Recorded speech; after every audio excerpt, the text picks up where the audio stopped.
안녕하십니까. 저는 전자통신연구원의 김홍숙 책임이라고 합니다. 제가 오늘 말씀드릴 내용은 AI 소프트웨어 개발 도구 탱고라는 코드네임을 가진 프로젝트에 대해서 설명을 드리고자 합니다. 제가 있는 기관은 이제 보시면 아시겠지만 주소에서 보시는 것처럼 알리 연구기관입니다. 그래서 사실은 기업 쪽은 아니고요. 저희는 정부 출연 연구기관으로서 정부 과제와 정부 펀딩을 받아서 연구 개발을 수행하는 기관입니다. 발표 순서는 다음과 같이 이제 탱고에 대해서 소개를 드리고요. 그 다음에 요청을 해주셔가지고 이제 저희가 하고 있는 탱고 프로젝트에서 테스팅 및 품질 관련 그러니까 프로세스에 대해서 소개를 좀 드릴까 합니다. 자, 탱고라고 이제 말씀을 드렸는데요. 탱고 하시면 뭐가 떠오르실까요? 이제 많이 남미의 춤 탱고가 생각이 나실 수도 있을 거고요. 그 다음에 밀리터리 덕후시라면은 많이 보셨던 이런 탱고, 포네틱 알파벳이라고 하는데요. T를 이제 보통 탱고라고 읽거든요. 이게 무선 통신할 때 알파벳 발음이 안 틀리도록 알파, 브라보, 찰리 많이 들어보셨을 거예요. 그래서 T가 탱고입니다. 이걸 생각하실 수도 있고요. 저희 오늘 발표 내용에서 탱고는 이것의 약자입니다. 아주 길죠. Target Adaptive No Code Neural Network Generation and Operation Framework 입니다. 요거에 대해서는 하나하나씩 이제 설명을 드릴 거고요. 그냥 간단하게 설명을 드리면요. 노코드 기반의 신경망 자동 생성 배포 자동화를 위한 통합 개발 프레임워크. 그래도 어렵죠. 아마 아까 앞에서 발표하신 개발자 릴레이션 팀에서도 이걸 보시면은 이게 뭔 소리야 그러실 것 같지만 쉽게 말씀드리면 코드를 별로 작성하지 않으면서 인공지능을 위한 신경망을 자동으로 만들고 배포까지 할 수 있도록 도와주기 위한 기본적인 소프트웨어 프레임워크이다. 이렇게 말씀을 드릴 수가 있고요. 저희가 이제 처음 캐치프레이즈로 내세우는 것은 신경망을 잘 모르는 산업 현장, 공장이나 의료기관, 사용자들도, 여기서 사용자는 그냥 사용자 아니고요. 개발을 좀 할 줄 아시는 분들이 타겟 장비, 여기서 타겟이라고 하는 것은 실제로 저 신경망을 운영할 머신이 되겠죠. 클라우드라든지 엣지라든지 아니면 인베디드 디바이스 같은 온 디바이스에 적합한 신경망을 만들고 배포할 수 있도록 지원해주는 프레임워크라고 보실 수 있겠습니다. 자, 그래서 탱고 먼저 여러분들의 이해를 돕기 위해서 이런 말만 들어서는 이게 뭐 하는 건지 잘 모르실 테니까 탱고 국뽕을 좀 주입을 해드리고 발표를 하도록 하겠습니다.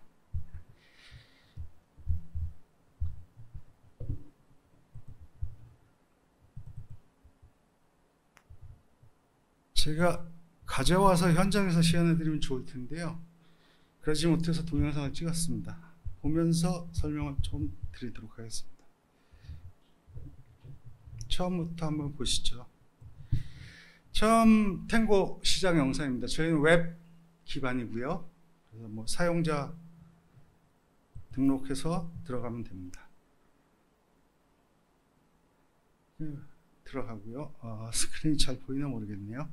제일 처음에 이제 프로젝트 매니저, 일단 여기서 실제로 컨테이너 기반인데요. 다크 컨테이너 기반인데 컨테이너들이 띄워지는 화면들을 좀 확인하고 있고요. 총 몇 개인가요? 한 12개쯤의 탱고 컨테이너들이 떠 있고요. 이건 중요한 거 아니니까 좀 지나가겠습니다. 제가 쓰는 게 아니라서. 예, 여기서부터 봐야겠네요.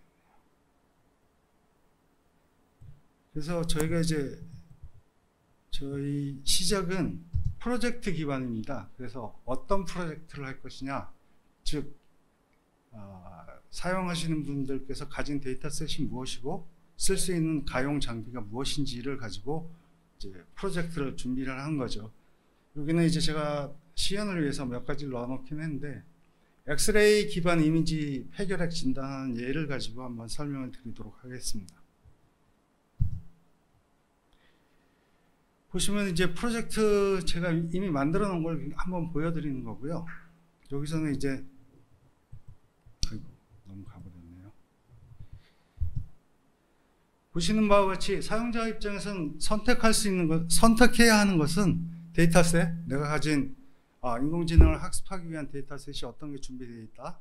그 다음에 실제 실행할 머신이 아주 조그만 인베디드냐, 아니면 뭐 가지고 계신 클라우드냐, 아니면 외부에서 하는 클라우드냐, 뭐 이런 것들을 선택을 해주시면은 나머지는 저희가 자동으로 해주겠다는 그런 목표를 가지고 있는 거죠. 죄송합니다. 지금 보시는 바와 같이 데이터셋을, 엑스레이 데이터셋을 골랐고요. 지금 그냥 보여주는 거고요. 예, 이걸 고르고요.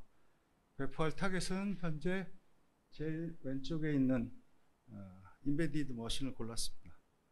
그리고 나서 신경망 자동 생성이라는 버튼을 누르면은 이제 기본적인 여러 가지 컨테이너들이 실행되면서, 처음에 BMS는 이제 베이직 모델 셀렉션이라고 해서 데이터셋과 타겟에 따른 신경망의 크기가 어느 정도 돼야 될지 선택해서 생성을 해주고요. 그 다음에 이제 오토 NN 단계에서 BMS에서 생성한 신경망을 가지고 최대한 여러 가지 뭐라고 설명해 드릴까요?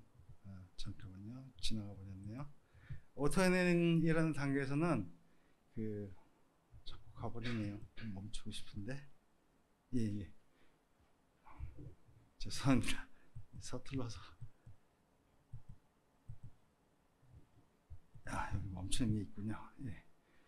신경망 자동 생성에서 BMS에서 이제 기본적으로 타겟하고 데이터셋에 적합한 신경망을 골라줍니다. 그러면 이제 그 다음에 단계는 기본적으로 고른 신경망에 대해서 여러 가지 변형을 가해 보면서 어느 게 제일 좋은 성능이 나올지를 체크하는 오토 NN 단계가 있고요. 오토 NN을 거쳐서 여러 가지 변형을 통해서 신경망을 만든 후에 가장 좋은 거를 선택하고 나서 그 만들어진 신경망을 가지고 이제 이미지를 생성합니다. 이미지라고 하는 건 쉽게 말씀드리면 이 타겟에 배포할 CD라고 보시면 됩니다. 그래서 신경망과 신경망 앞 뒤에, 왜냐하면 신경망 자체는 판단만 하는 거지 입력이나 출력 부분에 대해서 뭔가 이렇게 다듬어 주는 부분은 없거든요. 그래서 앞쪽 코드하고 뒤쪽 코드를 넣어주고 그거를 이제 CD처럼 배포할 수 있는 이미지를 만들어주는 그 단계가 있고요. 그 다음에 이미지가 다 만들어지면 이미지를 디플로이하고 런까지 하는 단계입니다. 보시면 지금 잔뜩 에러가 나오는데요. 이건 지금 막 빌드하고 있는 애들을 가져다가 제가 시연 영상을 만들어서 그렇습니다.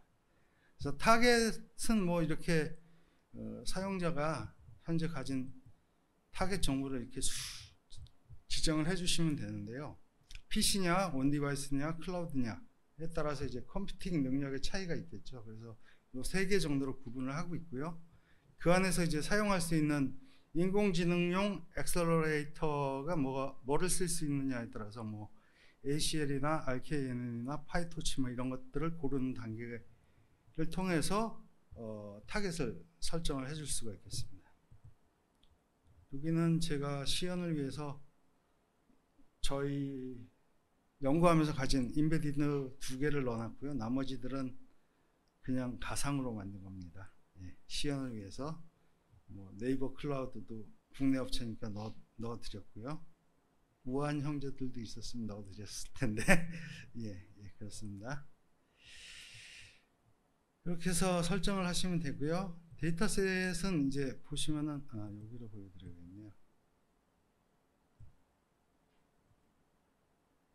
이제 데이터셋이 이제 2개의 큰 입력 중에 하나인데요. 저희가 지금 현재 확보한 데이터셋 관리하는 툴은 저 블루 AI라는 툴이고요. 이거는 웨다라는 업체에서 저희 같이 참여하고 있는데요. 자동으로 이제 이미지를 올리면은 클래시피케이션 같은 경우는 그냥 폴더별로 구분해서 올리기만 해도 데이터셋을 만들어주고요. 그 다음에 이제 가장 많이 사용하는 이제 코코 같은 경우는 자동으로 임포트해서 표시를 해줍니다. 보시면은 요게 코코 데이터셋인데요. 일부인데요. 보시는 것처럼 데이터셋을 보시면은 이렇게 확대해 보시면은 잘 보이실지 모르겠는데 이미지 한 장에 대해서 다 애노테이션 레이블링을 해줬어요. 박스를 그리고 이건 사람이다, 이거는 뭐 햄버거다, 이걸 다 해주는 거죠. 그러니까 이 노력이 굉장히 많이 드는 노동 집약적인 태스크입니다. 그래서 이런 거를 해서 만든 데이터셋이 하나 있는데요. 마이크로소프트에서 코코라는 데이터셋이 준비가 돼 있어서 일반적으로 이제 인공지능 트레이닝 할 때 가장 많이 쓰는 데이터셋이라고 할 수 있겠습니다. 그래서 저희들도 이제 코코 데이터셋 임포트 기능을 넣어놨고요. 그 다음에 시간이 자꾸 그 다음에 아까 말씀드렸던 BMS에서 기본적인 인공지능 모델을 선택해 주는데요. 이게 뭐 아주 초보시라면 그냥 이걸 사용할 일이 없겠지만 어느 정도 인공지능에 대한 딥러닝에 대한 이해가 있으신 분들은 고치고 싶어 하세요. 여기를 고치면 좋겠다 하고 고치고 싶어 하시는 분들이 있어서 그분들을 위해서 이제 비주얼라이저라고 해서 생성된 데이터 인공지능 신경망에 대해서 고칠 수 있는 기능을 제공하는 거죠. 시각화시켜서 보여주기도 하고요. 그래서 이 안에서 뭐 전체적으로 확 고치면 동작을 안 하겠지만 앞뒤에 뭐 데이터셋에 맞게 약간의 수정을 할 수가 있습니다. 이렇게 고치시면 되고요.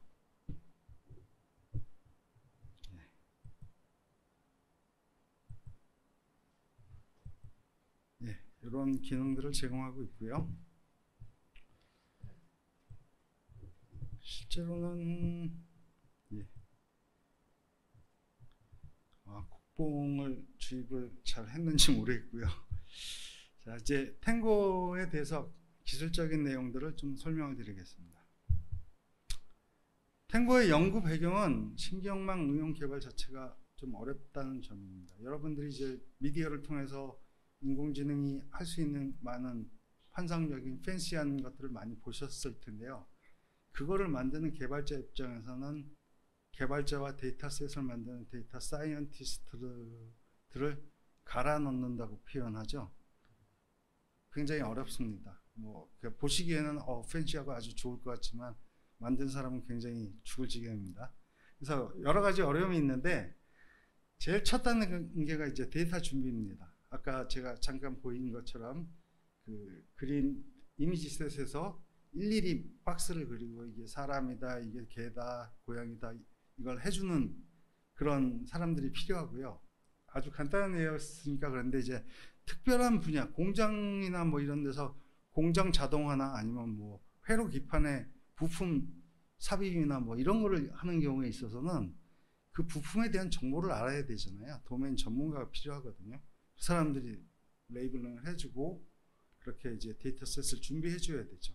그런 게 첫 번째 어려움이고요.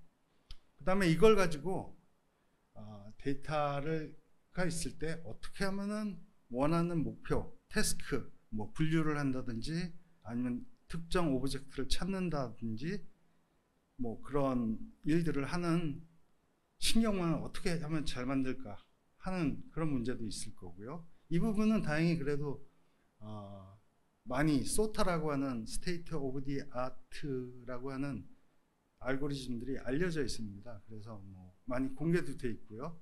그래서 인공지능 분야가 그래도 이제 서로 개방적이고 뭐랄까요, 협조적인 그런 분위기라고 볼 수 있는데요. 자기들이 연구한 결과들을 GitHub나 인터넷에 기꺼이 공개를 하고 그렇게 공개하지 않으면 논문도 쓸 수가 없는 문화이기도 합니다.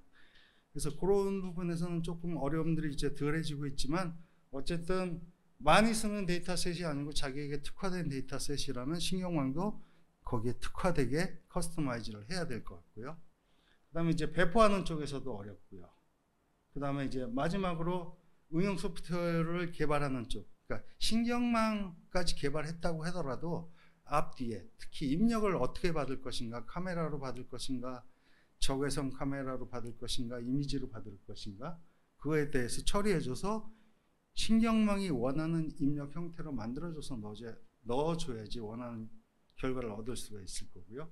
다음에 신경망이 내비타내는 건 굉장히 단순합니다. 이 준 영상에서 개가 어느 위치에 있다라는 수치만 나와요. 그걸 이제 시각화시켜서 화면에 이제 표시해 준다든지 하는 그 후처리 과정을 해주는 엔지니어들도 필요할 수 있겠습니다. 그 다음에 또 다른 배경은 이제 퍼블릭 클라우드에서 오토ML 자동으로 머신러닝을 해주는 MLOps 도구들이 많이 나오고 있습니다. 구글에서도 나오고 있고요. MS에서도 나오고 있고 아마존에서도 나오고 오픈소스로 쿠브플로우 라이브러리들이 나오고 있습니다. 이거의 특징은 뭐냐면요. 수동 프로그래밍을 쉽게 하기 위해서 라이브러리와 API를 추상화하는 방향으로 진화하고 있습니다. 글을 잘 쓰고 싶은데 어렵네요, 설명이. 예, 그래서 말씀드리고자 하는 요지는 뭐냐면 중급 이상의 신경망 전문 지식이 있어야 이런 툴들을 쓸 수 있다는 거죠. 그래서 이건 너무 어렵지 않나? 뭐 저희는 사실은 중소기업이나 이제 공장이나 아니면 의료기관을 대상으로 목표를 하고 있기 때문에 이런 거를 소개해드리고 쓰십시오 하면 그분들 안 하실 것 같아요. 그 다음에 이제 MLOps 도구들이 이제 많이 나오고 있는데요. 다양한 인공지능 응용을 지원하고 있고요. 여러 가지 알고리즘도 지원하고, 그 다음에 다양한 배포 환경, 클라우드 엣지 아니면 인베디드를 지원하면서 웹 기반으로 많이 나오고 있습니다. 그래서 동향을 살펴보면은 인공지능 응용에서 뭐 이렇게 많이 지원하고 있습니다. 빨갛게 친 거는 이제 제가 태스크 입장에서 클래시피케이션, 분류하는 거, 그 다음에 리그레션은 추정하는 거죠. 그 가령 뭐 부동산 만약에 데이터를 입력을 넣으면은 올해 집값이 어떻게 될 것이다 추정하는 뭐 그런 것들을 리그레션이라고 하는데요. 그런 거. 그 다음에 오브젝트 디텍션. 지금 제 영상이 나오고 있는데 여기서 이 사진에서 박스를 쳐가지고 이 사람은 사람이다.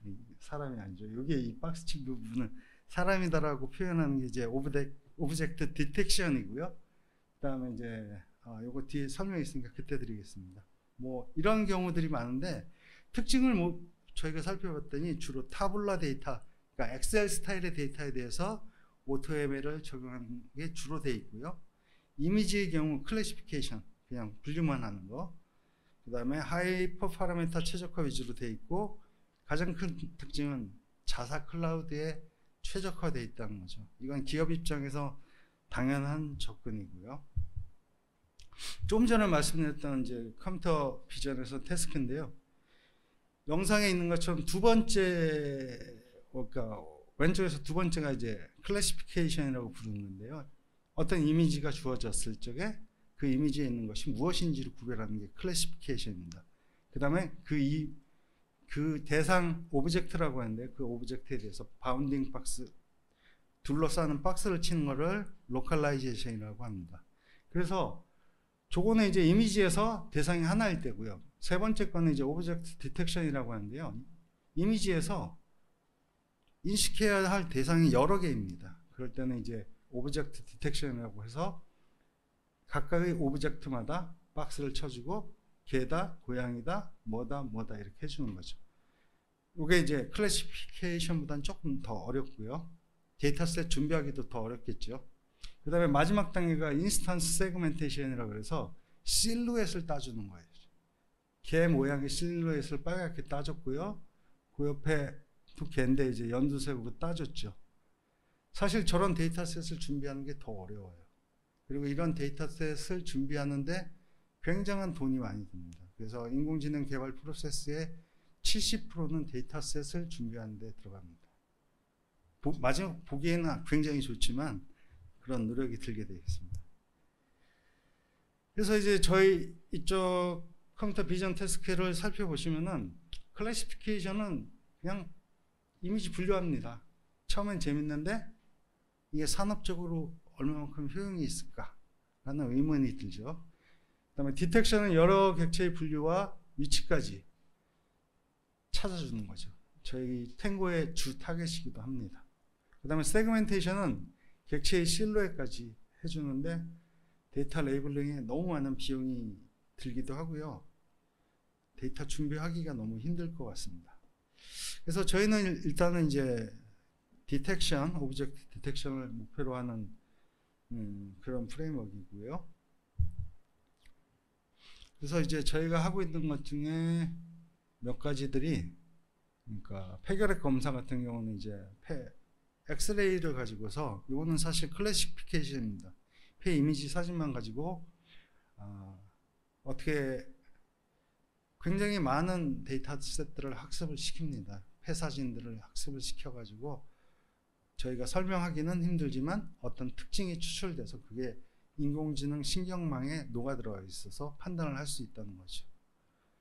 그 다음 디텍션의 경우에는 용접 분량 검사, 그래서 용접 쇠파이프를 용접할 적에 이제 보통 원형으로 그냥 나오는 게 아니라 판재를 가지고 한번 말아서 끝부분을 용접을 해서 동글게 만들어서 파이프를 하거든요.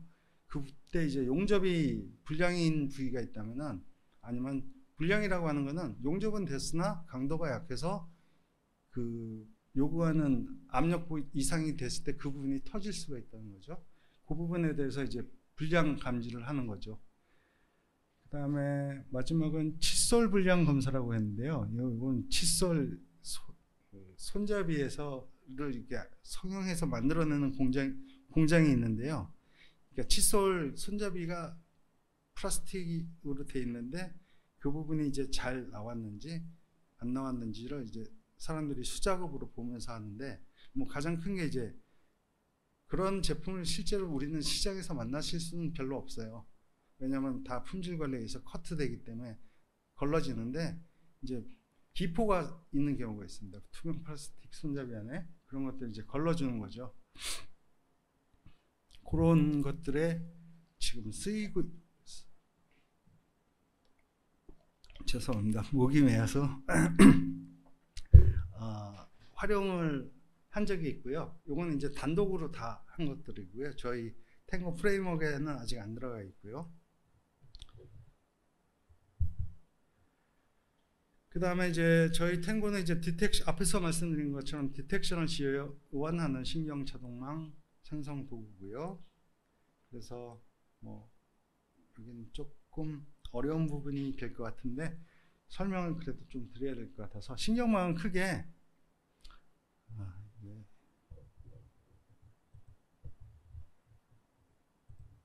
이 부분 잘 안 보이시나요?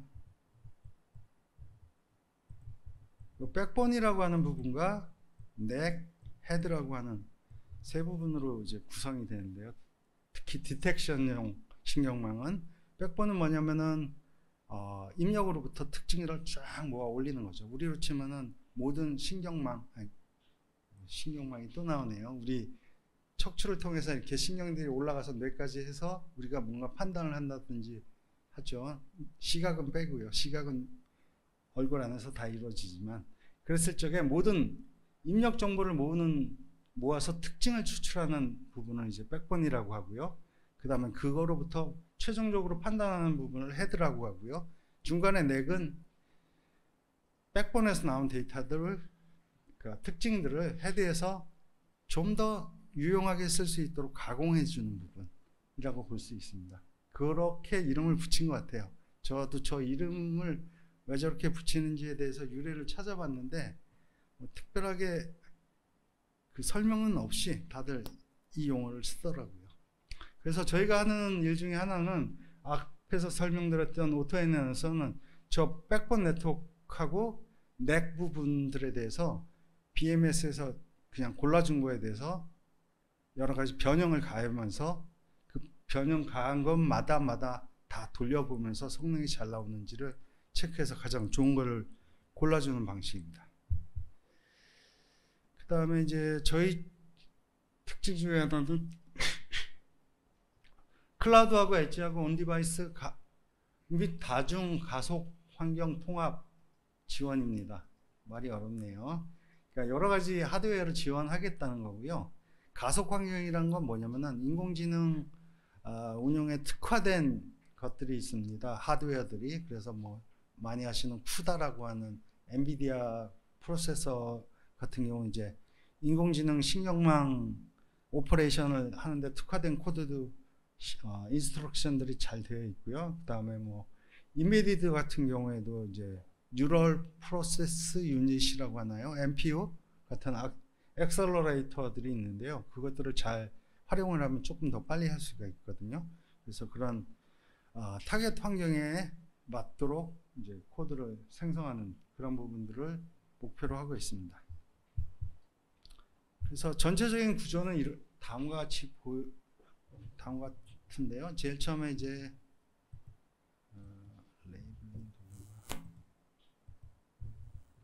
제일 앞 단계가 이제 레이블링 도구라 그래서 아까 보여드렸던 데이터셋을 가지고 사용자가 레이블링을 해줄 수 있는 기능이 있고요. 그 다음에 두 번째가 이제 베이스 모델 셀렉트라고 해서 타겟하고 데이터셋을 고르면 자동적으로 이제 베이스 모델을 골라주고요. 그 다음에 신경망 시각화를 하고, 그 다음에 오토 NN의 한 단계로 이제 백본 나스를 하고요. 넥 나스를 하고요. 여기서 나스는 네트워크 아키텍처 서치입니다. 그래서 백본 네트워크에 대해서 아키텍처 서치를 하는 단계가 있고요. 넥 네트워크에 대해서 아키텍처 서치를 하는 단계가 있습니다. 최종적으로 이 단계를 지나면은 이제 이게 화면이 잘 안 보일 것 같은데요. 타겟 이미지를 만들고요. 신경망으로부터 앞뒤 코드를 넣고 진짜 실행할 수 있는, 그냥 비유를 드리면 설치용 CD를 하나 만들어 드리고요. 그 다음에 배포를 하는 그런 단계를 가게 됐습니다. 그래서 기반 기술로는 이제 파이썬, 뭐 파이토치, 장고, 리액트, 마이크로소프트 NNI, 그 다음에 암사의 뉴럴 네트워크 지원하는 NN을 사용하고 있습니다. 그 위쪽에 로고를 조그맣게 해놨는데요. 레이블링 도구는 이제 웨다라는 업체하고 배터리하고 같이 하고 있고요.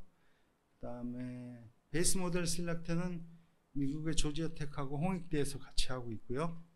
그 다음에 신경망 시각화는 홍익대 쪽에서 같이 해주시고 있고요. 그 다음에 백본 나스는 중앙대에서 하고 계시고, 넥나스는 고려대하고 에트리에서 하고 있고요. 타겟 이미지 생성은 에트리에서 하고 있고요. 그 다음에 배포하는 부분은 레벨업이라는 그 클라우드 중견 기업에서 같이 하고 있습니다.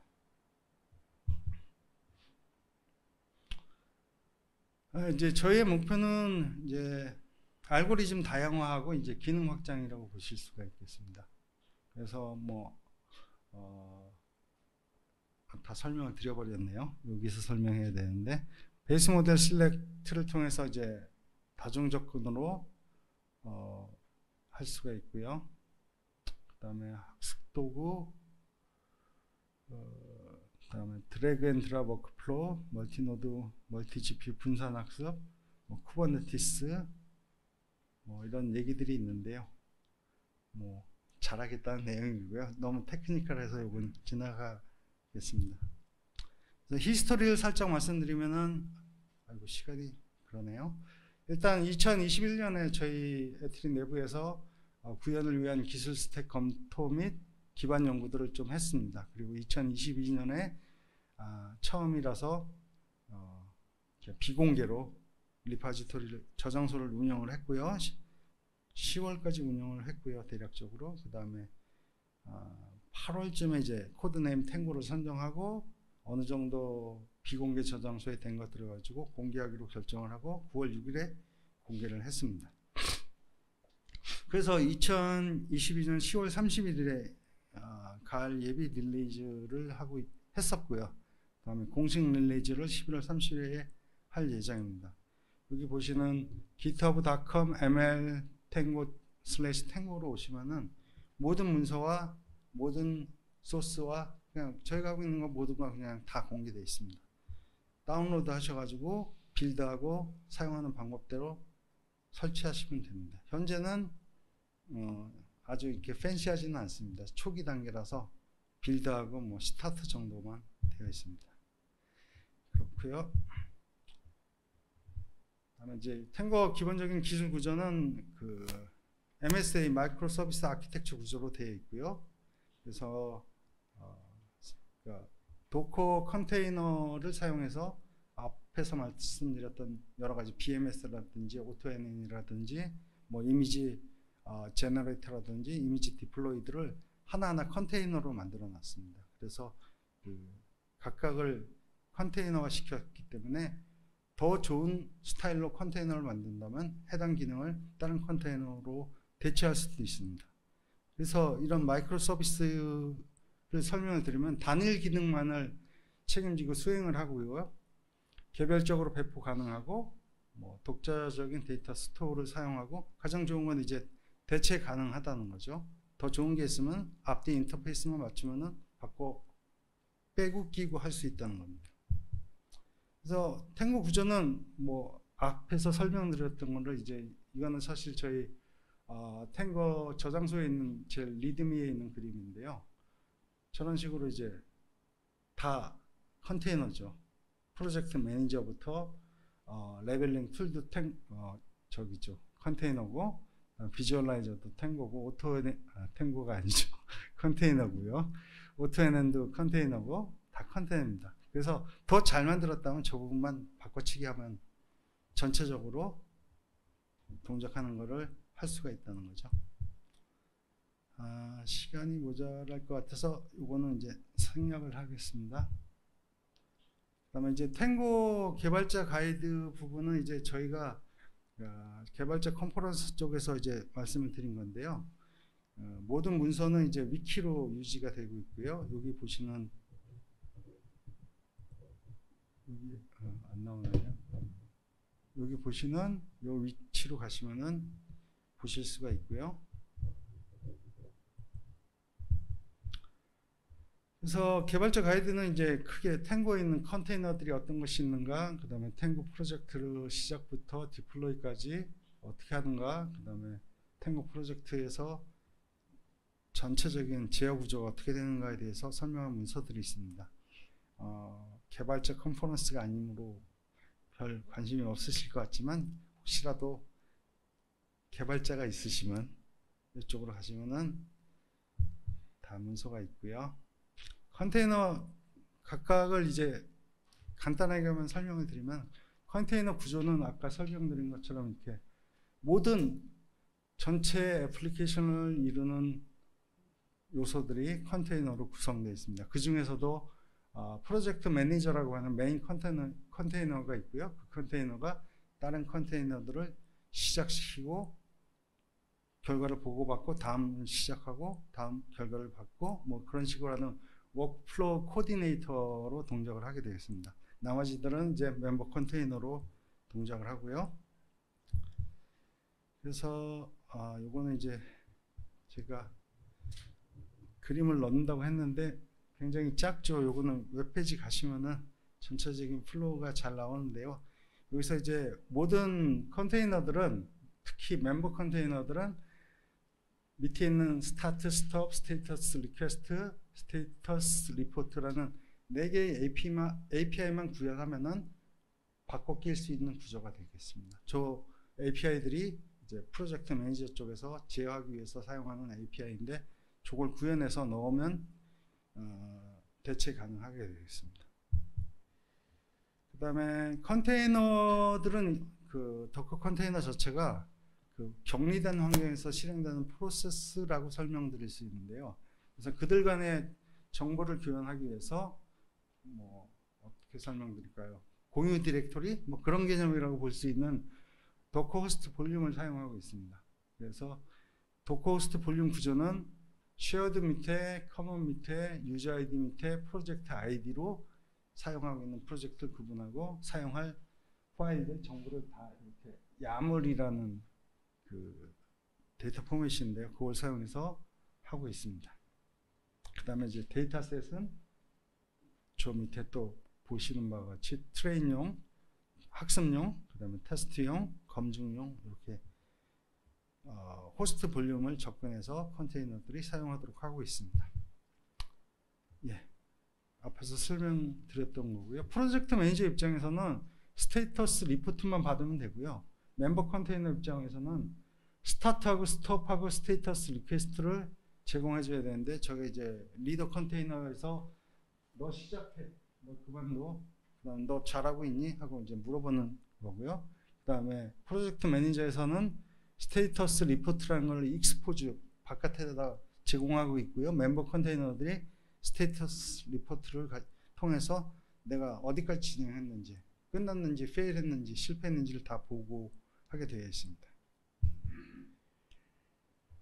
예, 그래서 탱고 멤버 컨테이너들은 컨테이너로서, 탱고 멤버 컨테이너로서 동작하기 위해서 최소한 스타트, 스톱, 스테이터스 리퀘스트만 구현해주면 되겠습니다. 그 다음에 이제 컨테이너들 구별하기 위해서 포트를 사용하고 있고요. 예.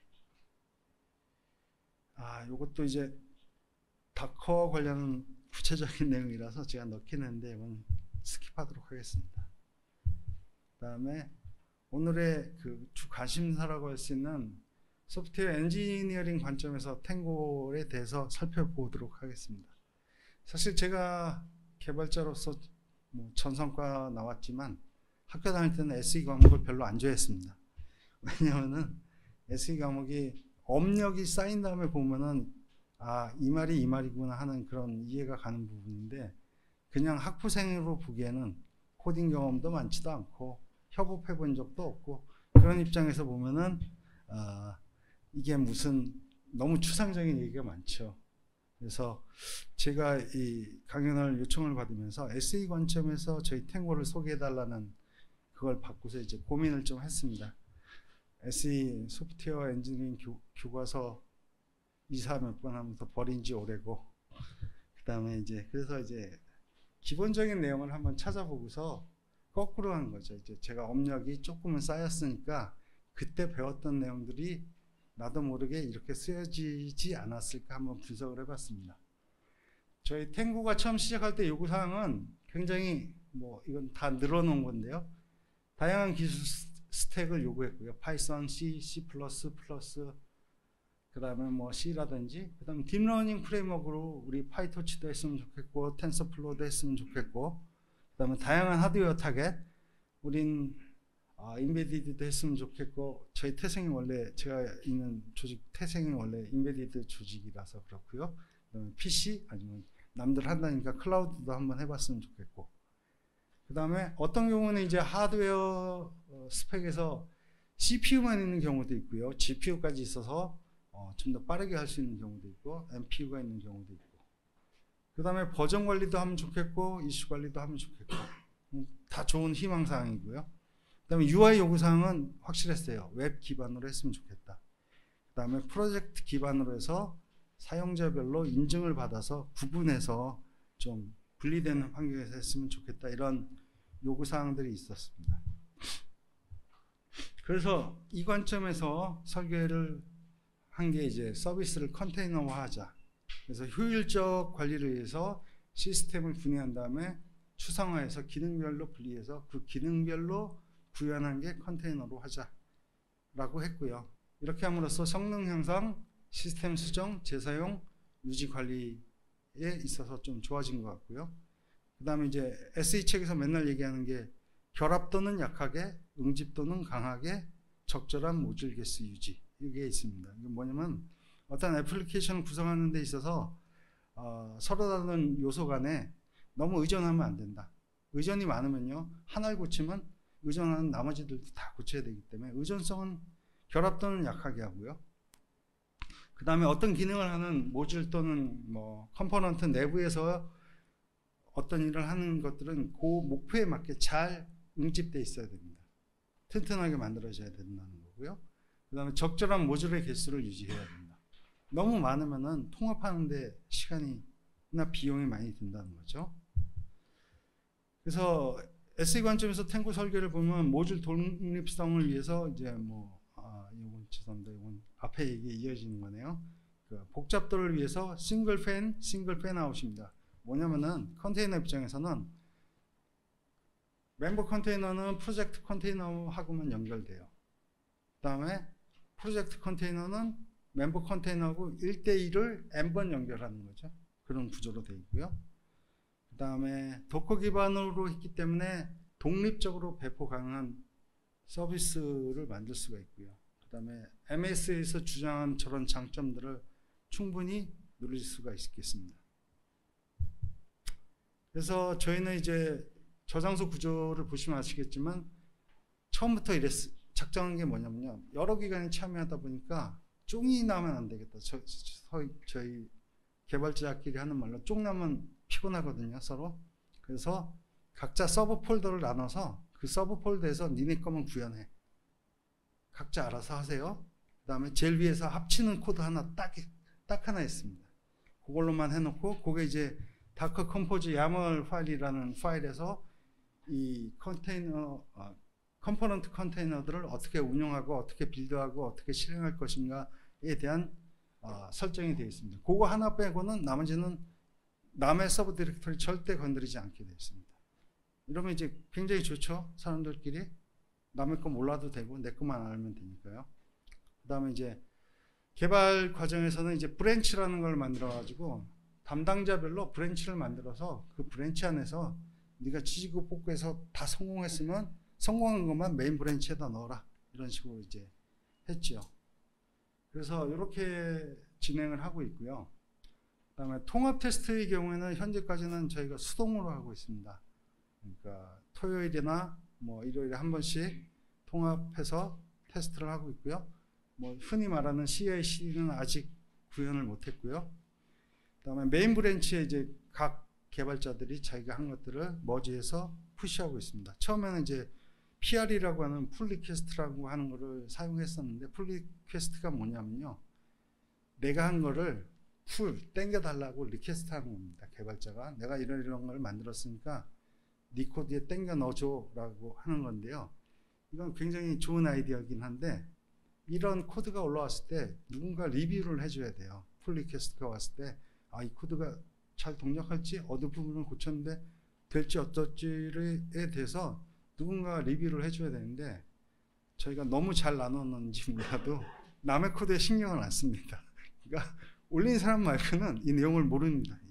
그렇게 해서 진행을 했고요. 버전 관리를 위해서 기트와 기트허브를 사용했고 문서 관리는 모든 문서는 위키페이지에서 싱글 레퍼런스로 관리하고 있고요. 그 다음에 이슈도 기트허브에서 제공하는 것과 그 다음에 백로그도 이제 기트허브에서 사용하는 것들을 가지고 오픈소스를 최대한 이용해서 관리를 하고 있습니다. 품질 관리는 에티리 안에 있는 그 릴리즈 코드 발표 시마다 라이센스 검증하는 툴하고 코드 분석 툴을 사용해서 코드 품질을 최소한 유지할 수 있도록 관리를 하고 있습니다. 앞으로 일정 다음과 같고요. 현재 2022년이고요. 2022년의 목표는 스마트 공장 지원이었고요. 2023년은 의료 지원이고요. 2023년에는 이제 쿠버네티스를 사용해서 여러 머신들까지 지원하는 거를 기초 연구를 해서 2024년에 분산 실행 지원까지 하는 걸 목표로 하고 2025년에 고도화하고 뭐 실용적으로 쓸 수 있도록 하는 걸 목표로 하고 있습니다. 다음과 같이 1년에 2번 정도 릴리즈를 하고 있고요. 이거는 저희 과제 책임자께서 발표 자료에 써주셨던 내용들인데요. 사실 저희는 이제 정부 출연 연구소라서 그 공공의 이익을 위한 연구를 많이 하고 있는데요. 이거에 대해서 많은 지원과 그다음에 능력 있는 분들이 참여를 해주시기를 바라는 그런 말씀을 드리면서 오늘 강연을 마칠까 합니다. 나머지는 이제 저작권 관련 공지인데요. 폰트는 뭐 제가 작정하고 쓴 건 아닌데 배달의 민족 주화체를 사용했고요.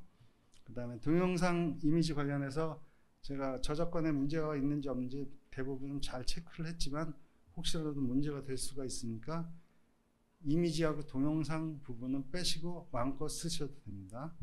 그 그다음에 본 자료에 대한 저작권 저에게 있고요. 저작권이 있다는 거지 뭐 못 쓰신다는 건 아닙니다. 그다음에 제가 특히 이걸 강조하는 이유는 요즘에 이 저작권 이미지 때문에 이런 게 많아서 그러는데요. 이미지는 되도록 안 쓰시고 제 거 나머지 내용은 쓰셔도 문제가 없으실 것 같습니다.